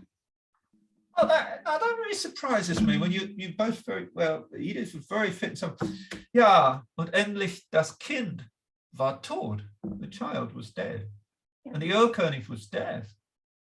This says, come little kid, play with me. And it's Edith, dead. don't you know the very famous setting by Schubert? Oh, as well, yeah, stimmt. Stimmt, yeah, that's richtig. No, Oh, sorry, I'm speaking German. Yeah, that was right. Yeah, yeah. Really? Oh, I'd love to. Did he set it to music He then? did. Oh, I'd love to. Yeah, that's one of the listen to most that. I love often Schubert. often sung poem, Schubert songs. Yeah. Yeah, isn't it? It's very well known that. Yes, indeed. Yeah. Yeah. Okay. So Mick didn't get that. That was a bonus for Edith that she missed. So it's Edith again.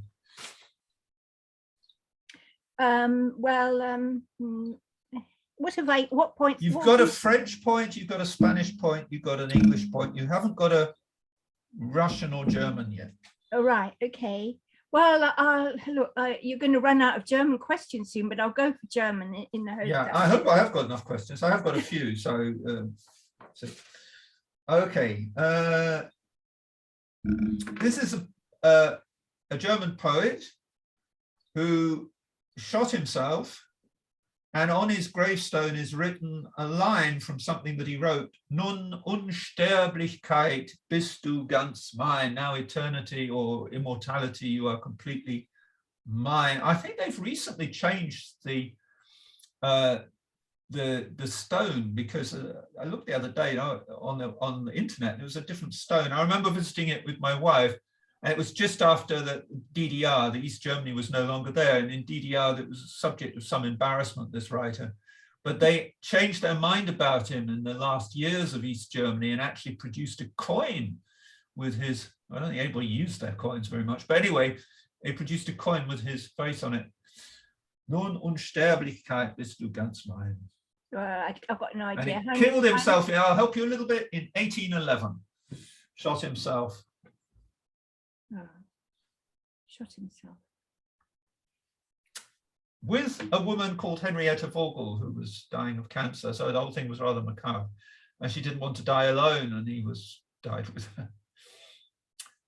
Sometimes regarded with suspicion in modern times as well, for the usual reasons, he's far too patriotic and everything else. Okay, chance for a bonus, Mick. Well, you threw me when you said it was patriotic. It wouldn't be Victor, would it?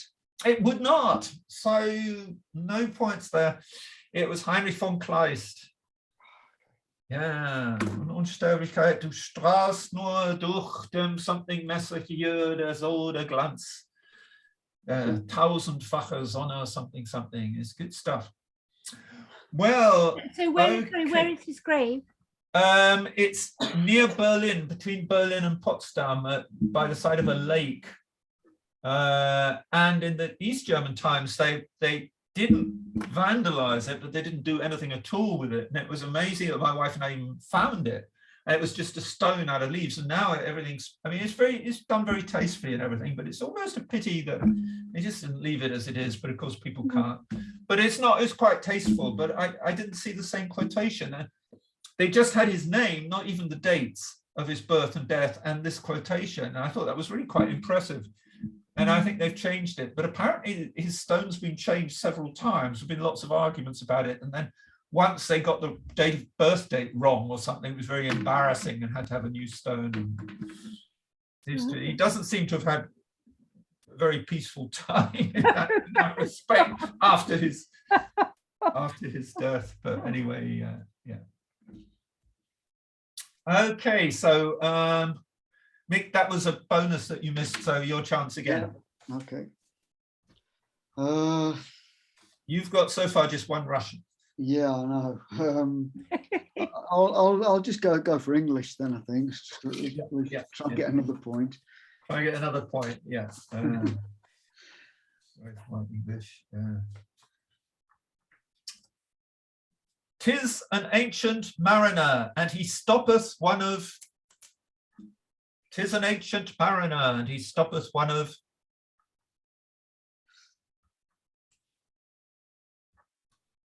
It's the beginning of Yes, Tale of the Ancient Mariner. Coleridge Go. poem. Yeah. 'Tis an ancient mariner, and he stoppeth one of. Now, wherefore stoppeth? Edith could easily get this one, I think. Yeah. No, it's I've gone. Oh, Edith? This one. 3. 3 it is. He stoppeth one as 3. Now with thy long grey beard and glittering eye, wherefore stoppest thou me? The guests are met, the feast is set, mayst hear the merry din. He holds him with his glittering eye. There was a ship, quoth he.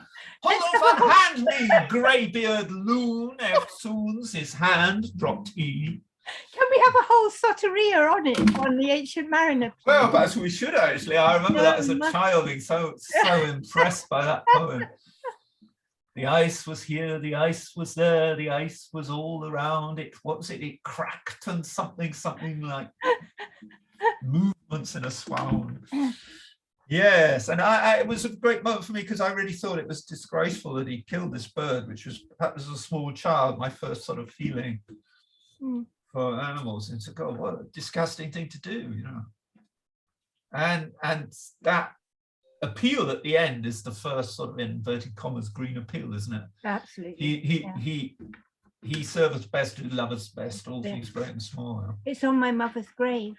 Is it? Well, there you go. Yeah. There was a bit of a row with the Church of England because they weren't sure if it was sacred enough to put on a gravestone in the churchyard, but in the end they agreed.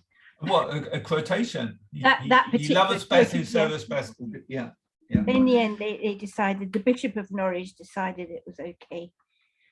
Because at the beginning, he curses these snakes, and then he sees these water snakes, sees how beautiful they are, and at that moment, the albatross falls from his neck.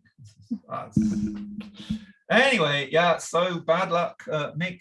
Edith is moving ahead there with 2. So I think, if I've got that right, have you got, no, you just got 1 English, I think, haven't you? Yeah, 1 English, 1 Spanish.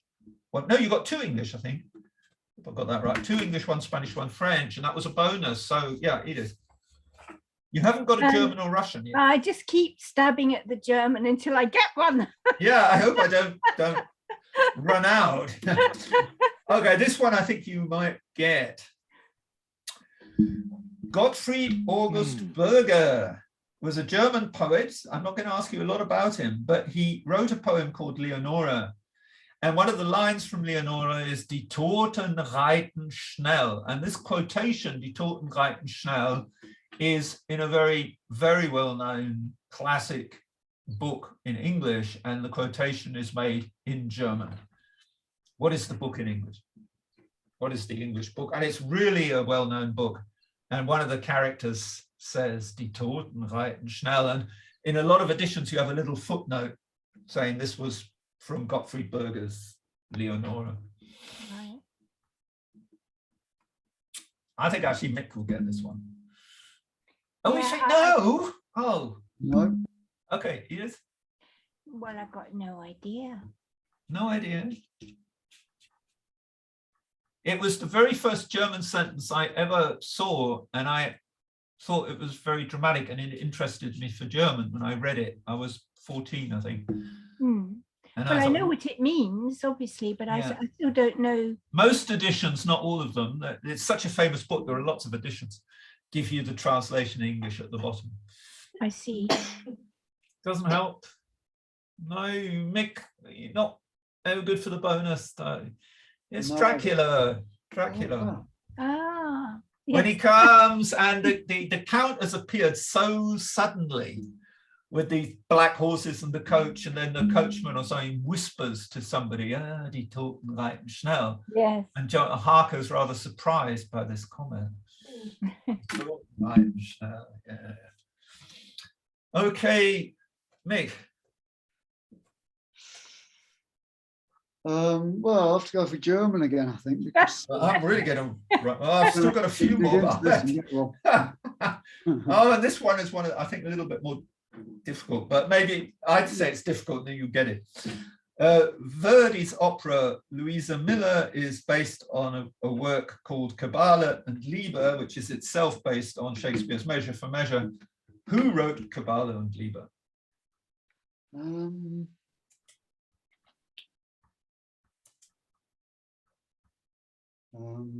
Please get it right because I'm running out of Germans.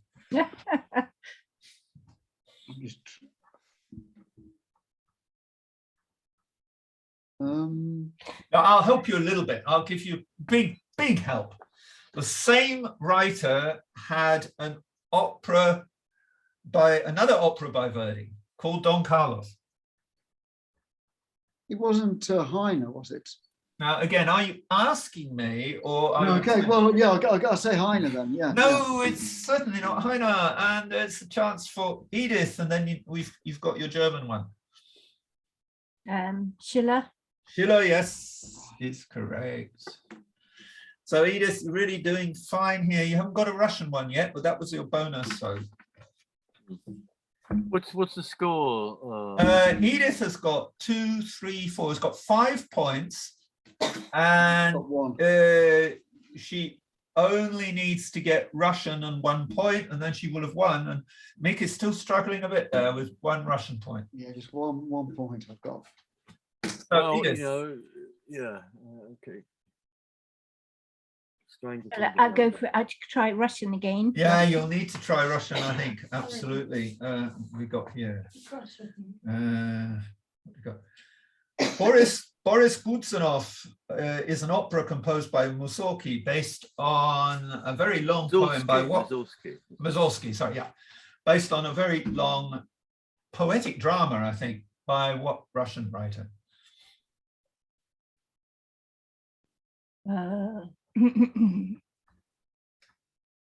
Very well-known Russian writer, promise you, very well-known. I think there's a huge monument to him in Moscow, actually.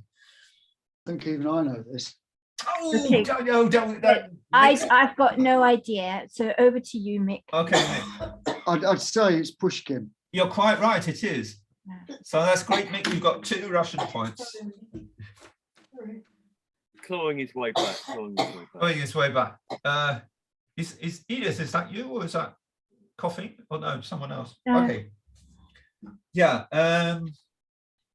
Edith, I suppose you're going to have to take a Russian one again. Isn't it Mick's turn now, though? Because he. No, because it was a bonus point. So, oh, sorry, it is. So, because it was a bonus point. You're quite right. Thank you. Thank you. You're absolutely right. Yeah, Mick. No, she's absolutely right. Yeah. Right, I only seem to know Russian, so Russian authors. Let's try. Let's go for Italian and. Yeah, it's Italian or Spanish, isn't it? Yeah. Okay. The full name of Don Quixote, or we used to call him Don Quixote, but everything's getting very sort of ethnic these days, isn't it? Is Don Quixote de la.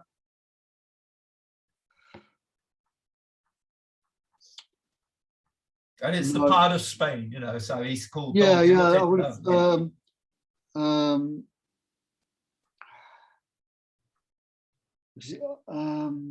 I think the English title is Don Quixote, the Ingenious Gentleman of.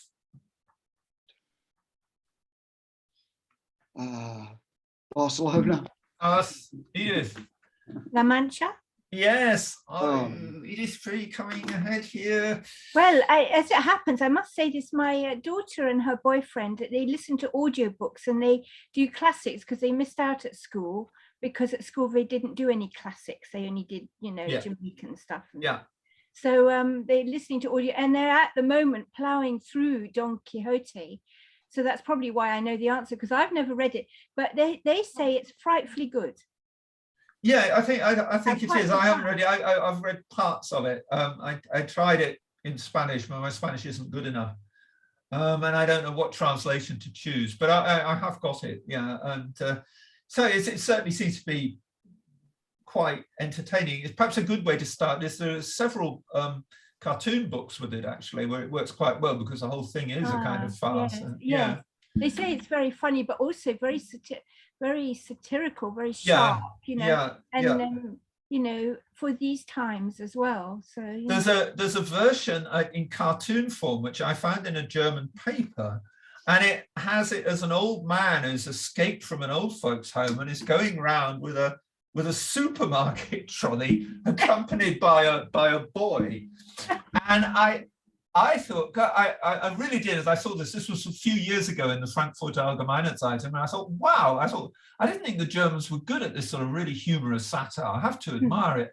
And then I saw very small letters. You could see that the original cartoon is Spanish. They'd taken it from Spain. They'd obviously bought the copyright and taken it. So it wasn't originally German. Oh, right. Okay. Okay, so where are we now? Is it? I think that is you, isn't it? Edith, or is it? Yeah, Edith again, yeah. Yeah. So Edith, you're going to try for a Russian again. Russian, yes, Russian. Yeah. No, I'm getting very low on some of these. Oh, that's a really difficult one as well. Give it to me because Mick needs more points. Yeah. Okay. I think this one is difficult. Who was this writer? He was born in 1869 in St. Petersburg, and he was shot in Moscow in 1947, having been handed over to the Russians along with his Cossack regiment by the British Army General Harold Macmillan, which led to a very dramatic libel case in England, because the grandson of Leo Tolstoy published a book called Stalin's War, in which he describes this action as murder, and the family took him to court and won the case, and he was awarded that they were awarded damages of £1 million. So of course Tolstoy then went unemployed, and they didn't get much money in the end. It serves them right. But anyway, he wrote several books of extremely anti-Bolshevik.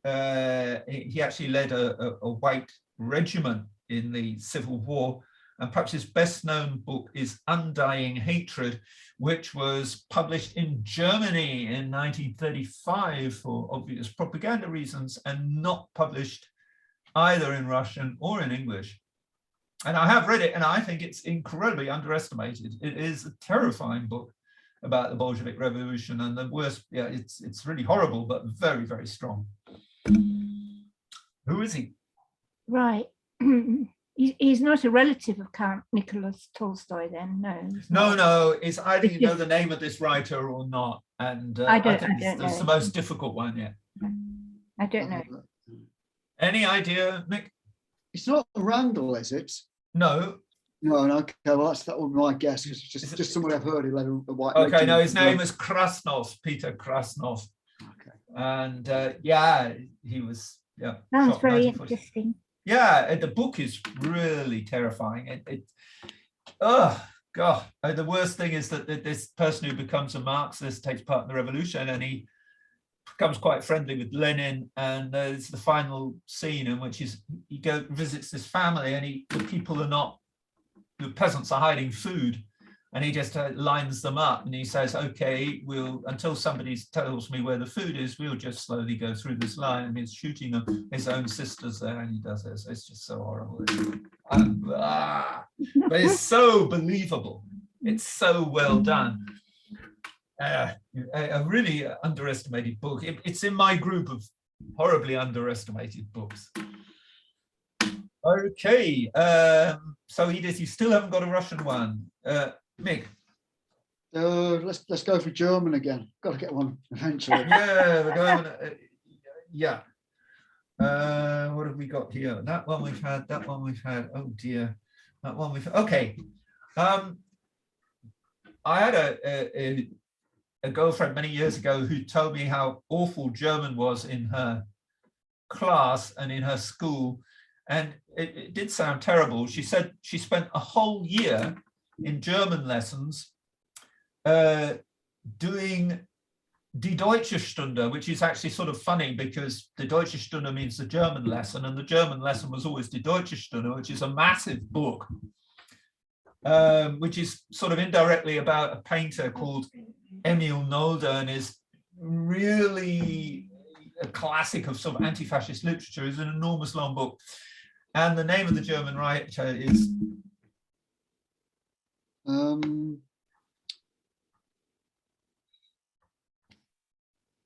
his surname, I'll give you big help here, is the old-fashioned German word for springtime. And his first name is the hero of Wagner's opera.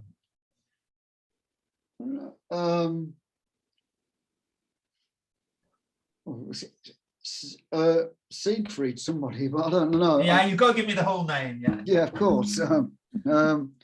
Siegfried is correct. That's his first name. No,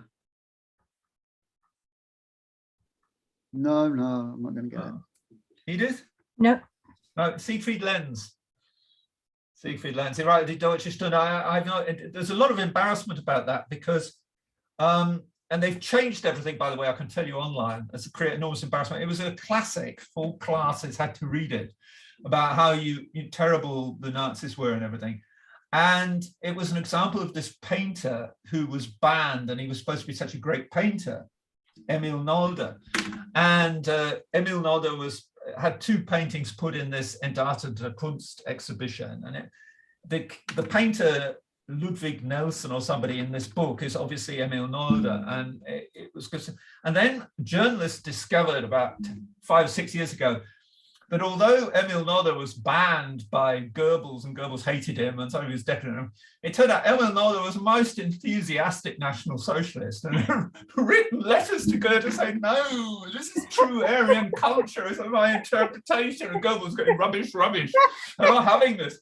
And Emil Nolde was trying to get hold of it. He got in contact with Rosenberg, and Rosenberg tried to sort of say, no, we're not having this either. And he said, I'm a good party man. And of course, and there was so short, Angela Merkel had to take the painting down. She had one of his paintings, had it taken down, and the embarrassment was extreme. And now they've been writing all over the internet, no joke, as though they always knew this, that Ernst Nolde was really anti-Semitic and atrocious.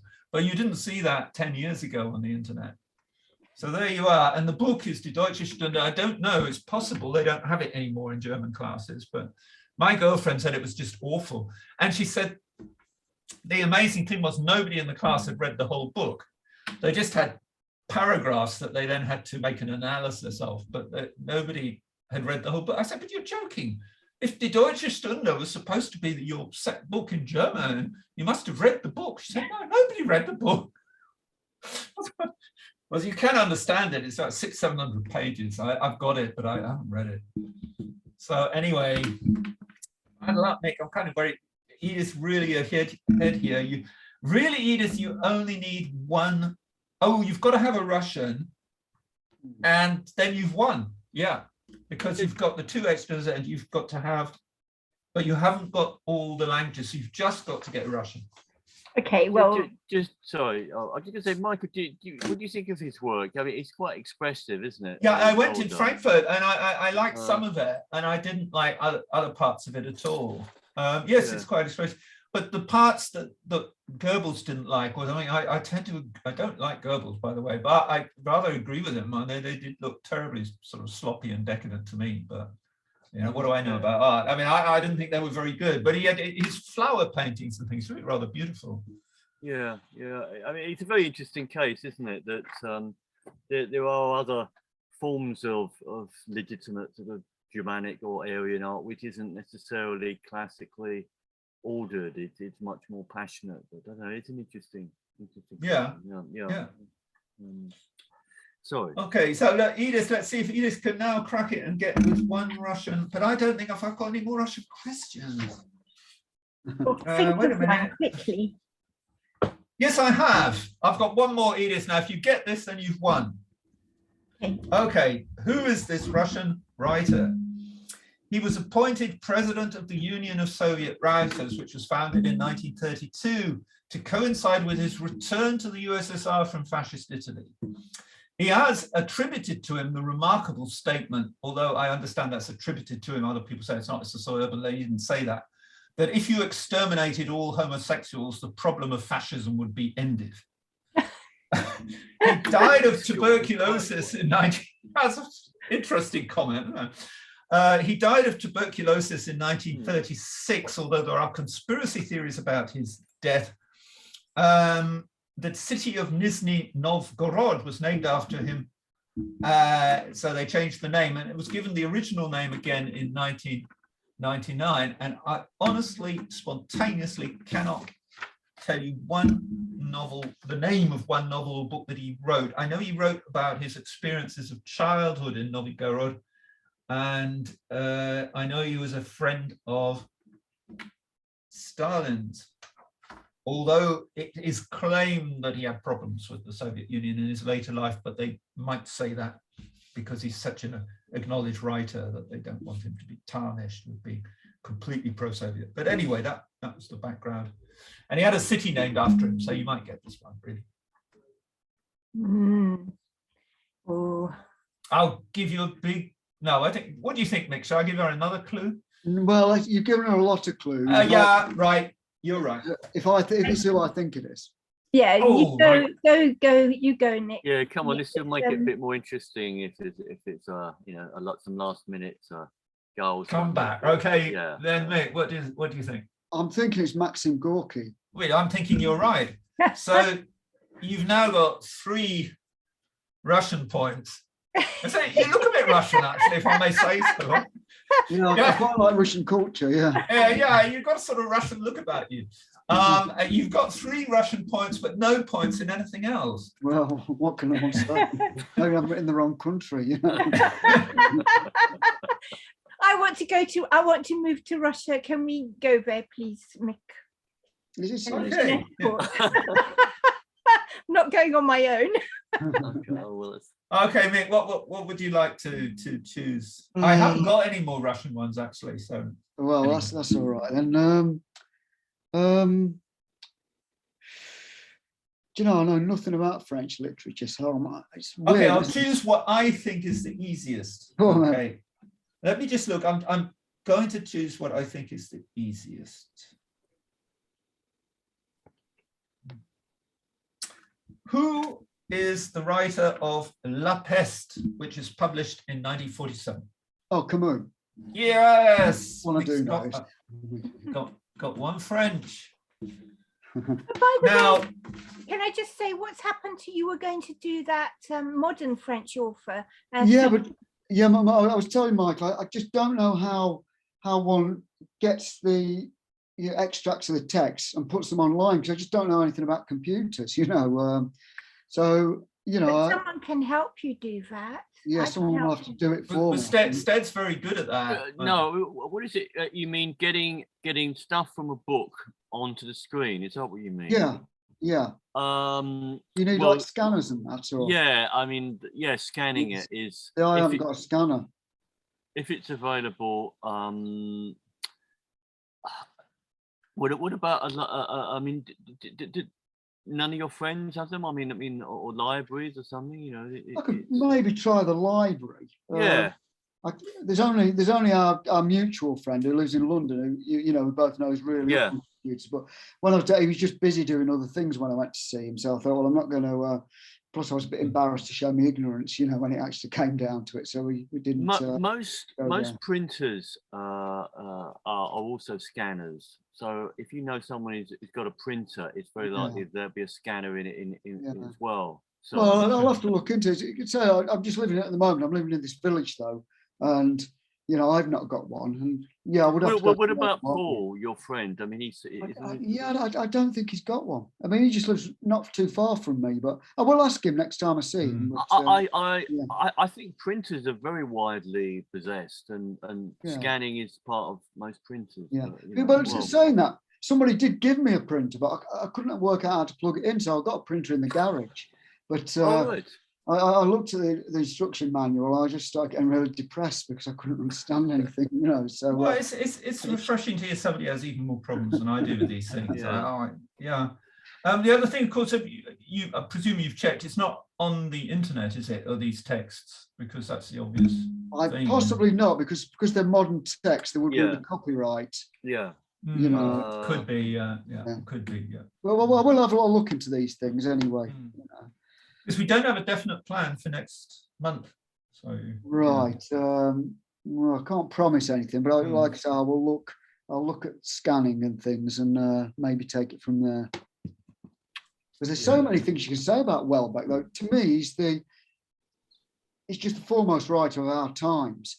Well, if you feel that strongly about it, you should be there telling us that. But it's hard to whittle everything down that could be said about him, you know. I mean, that sounds like a good start. Yeah. Okay. That does.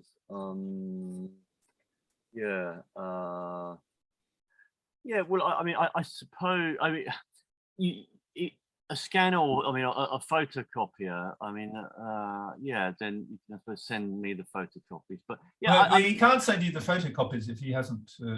Well, he might have. No, if oh, you mean in the old-fashioned way, in an envelope and things? No. There are some things that can be photocopied but not scanned. They're not quite, you know. Yeah, but not sent to you, except by the old-fashioned way of a letter. Yeah, I mean, I suppose that's a possibility. But no, I'm sure. Just ask around, Mick, because it's really basic. I know. I'm sure, you know, someone will be able to do it. It's okay then.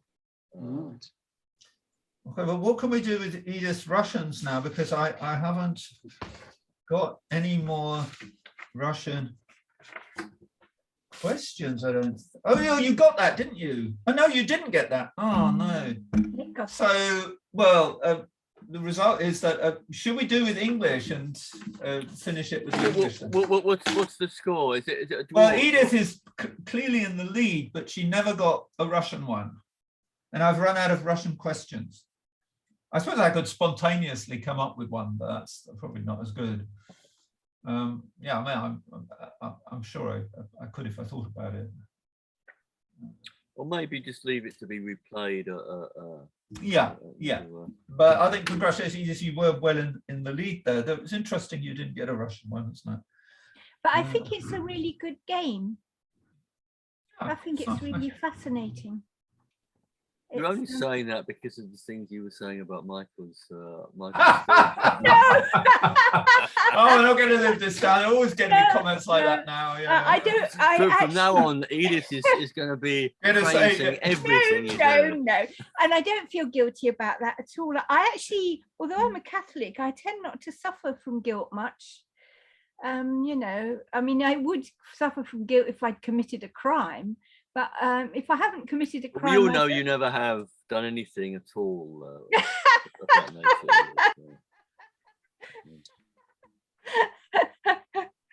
The truth shall set you free. That's my motto. But the thing is, if you dish it out, you often can't take it. You have to learn to take it, don't you? So that's a thing we all have to, you know, somehow.